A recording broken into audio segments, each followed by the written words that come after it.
Satish horror story में आप सभी का स्वागत है। इस चैनल पर आपको सुनने को मिलती हैं सच्ची डरावनी और भूतिया कहानियाँ। अगर आपको ऐसे ही वीडियोज़ देखना पसंद है तो हमारे चैनल को सब्सक्राइब करना ना भूलें।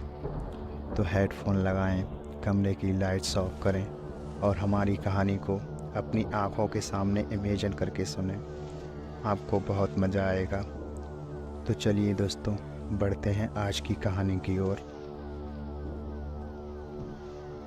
नमस्कार दोस्तों, मेरा नाम मुकेश है। वैसे तो इस बात को 10 साल गुजर चुके हैं, मगर मैं आज भी उस घटना को याद करता हूँ तो मेरी रूह कांप जाती है। ये बात उस समय की है जब मैं कॉलेज के पहले साल की पढ़ाई करता था। दिवाली से पहले ही हमारे पहले सेमेस्टर की परीक्षा हो गई थी। उसी दिन 25 दिन का वैकेशन मिला था। दिवाली आने में अभी 3 दिन बाकी थे, लेकिन मुझे शांत जगहों पर जाना बहुत अच्छा लगता था। पर मेरी पढ़ाई के चलते मैं व्यस्त रहता था।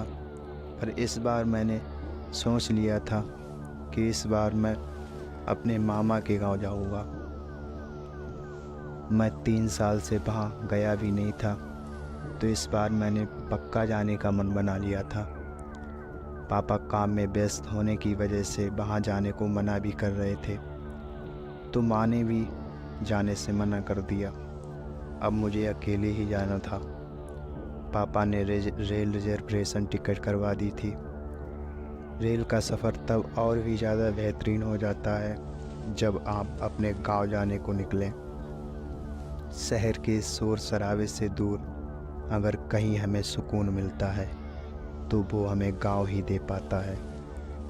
वो मस्त वातावरण, ताज़ी हवाओं में लहराते हुए खेत, उनका आनंद, वो चारपाई पर बैठकर नाना की कहानी सुनना बड़ा ही आनंद देता है।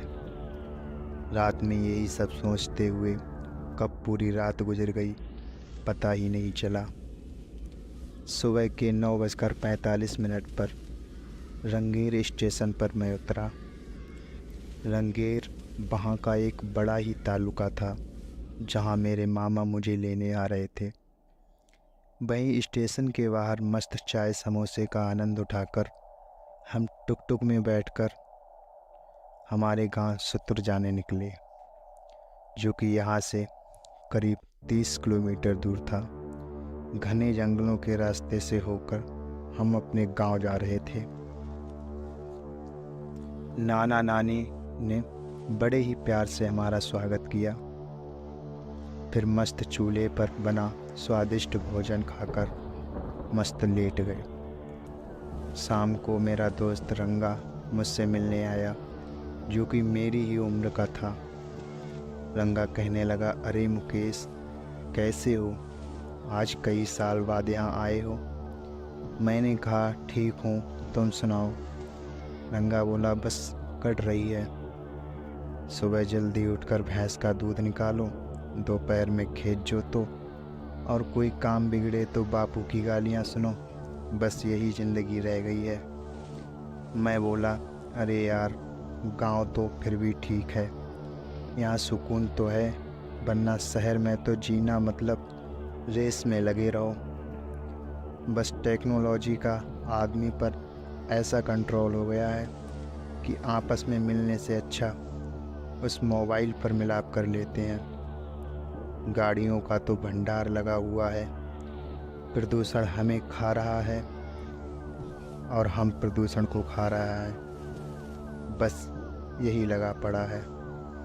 इसीलिए लोग जब शहर से ज़्यादा थक जाते हैं तो उन्हें सुकून पाने के लिए गांव की याद आती है, जैसे हम भी आ गए। रंगा बोला, हाँ दोस्त, यहाँ बड़ा सुकून मिलता है, पर समस्याएं तो यहाँ भी हैं। बेचारा किसान खेत में मेहनत करके थक जाता है, बारिश की बूंद सही समय पर नहीं गिरती, बिजली तो ऐसे आती है जैसे हमारे लिए उसका कोई अस्तित्व ही नहीं। मैं बोला, सही है दोस्त, बस आस यही है कि एक दिन ये सब बदलेगा। ज़रूर। तभी हमारे सामने से लखिया की बेटी मोहिनी अपने घर की तरफ जा रही थी। रंगा बोला, आए हाय मेरी दुल्हनिया, कहाँ जा रही हो?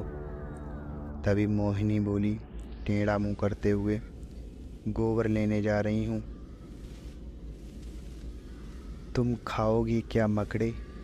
फिर वो चली गई। मैं हंसते हुए बोला, तुमको तो ये कुछ भाव नहीं दी। रंगा बोला, अरे दोस्त, हम उससे बहुत प्यार करते हैं, कभी तो मानेगी। दिवाली का दिन भी आ गया था। शाम के करीब 5 बजे थे। मुझे मामा ने अपने पास बुलाया और कहा, देखो बेटा मुकेश, मेरी तबीयत ठीक नहीं है और तुम्हारे नाना के भी घुटनों में दर्द है। क्या तुम जाकर गिरदी गांव में रमाकांत डेयरी में दूध दे आओगे? उन्हें दिवाली के लिए अतिरिक्त दूध चाहिए। मैं बोला, ठीक है मामा जी, मैं दूध दे आऊँगा। ऐसा करता हूँ कि रंगा को साथ लिए जाता हूँ, उसके पास मोटरसाइकिल भी है, उसी से दोनों लोग चले जाएंगे। मामा बोले, अच्छा ठीक है। मैंने रंगा से कहा, चलना है? तो वो अपनी बाइक ले आया। मैंने दूध लिया और दोनों लोग चल पड़े। वहाँ तक पहुँचने में करीब हमें अंधेरा हो गया। डेयरी पर दूध देकर हम वापस चलने लगे, तभी हमारी बाइक खराब हो गई। हम लोग अपनी बाइक को मैकेनिक के पास ले गए। उसे बाइक दिखाई, मैकेनिक उसे ठीक करने लगा। बाइक को ठीक होने में करीब 2 घंटे लग गए और हमें काफ़ी अंधेरा हो गया।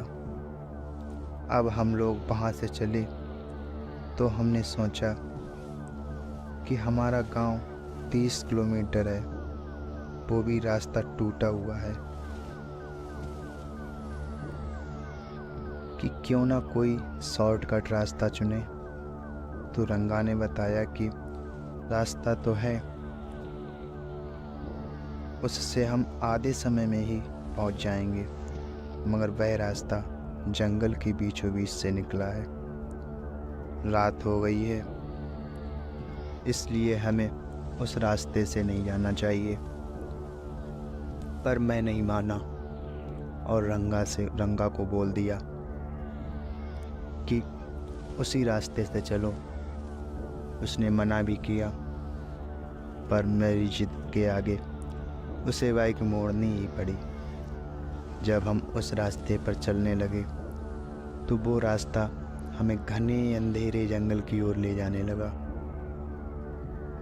उस अंधेरे को चीरती हुई हमारी बाइक चली जा रही थी।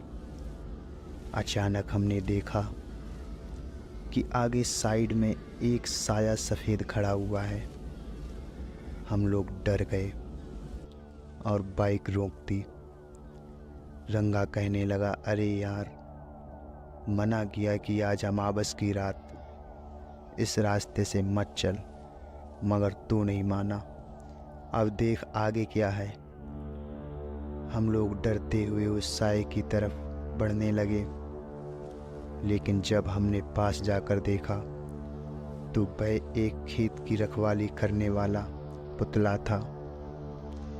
तब हम लोगों की जान में जान आई और हंसते हुए मैंने रंगा से कहा, बेवजह हम लोग डर गए, चलो जल्दी वरना दिवाली तो निकल भी जाएगी। और हम फिर से बाइक भगाने लगे। अचानक से हमें महसूस हुआ कि हमारे साथ कोई और भी भाग रहा है। हमने अपने आसपास देखा तो कोई भी दिखाई नहीं दिया, तो हम लोग और डरने लगे। इतने में हमने देखा कि हमारे सामने रास्ते पर एक विशाल सा साया, जिसके बड़े बड़े दांत, पैने नाखून और बहुत डरावना खूंखार, जिसे देखते ही हमारी रूह कांप उठी। पीछे से वो अनदेखा शोर और आगे वो मौत का प्रेत। अब हम लोग जाएं भी तो कहाँ जाएं। हम लोग मोटरसाइकिल छोड़कर साइड में जंगल की तरफ भागने लगे।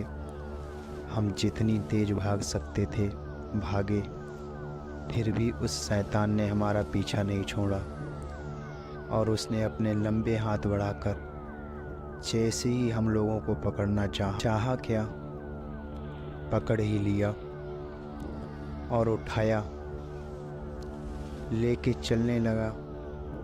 अचानक से उसके दिमाग में ना जाने क्या आ गया कि उसने हमें ज़मीन पर पटकना शुरू कर दिया। तभी हुआ क्या कि हम लोगों को लगा कि हम एक लाल से पत्थर में जा टकराए और हम बेहोश हो गए। सुबह जब हमारी आँख खुली तो हम अपने मामा के घर पर थे और काफ़ी गांव के लोग हमारे चारों तरफ खड़े थे। सबसे पहले मैंने उनसे पूछा कि रंगा कहाँ और कैसा है। तब गांव के लोगों ने कहा कि रंगा भी ठीक है, परंतु ये सब कैसे हुआ। तब हमने उन्हें अपने ऊपर जो भी बीती सब बताई। तभी लोगों ने हमें बताना शुरू कर दिया कि बहुत दिन पहले वहाँ एक एक्सीडेंट हुआ था। उसमें एक पति और पत्नी मारे गए थे। तब से वह हर अमावस्या की रात वहाँ पर दिखाई देते हैं और वहाँ से आने जाने वालों को परेशान करते हैं, कभी कभी मार भी देते हैं। तुम्हारी किस्मत अच्छी थी कि तुम जो लाल पत्थर से टकराए थे वो एक पीर बाबा की मज़ार थी। उन्होंने ही तुम्हें बचाया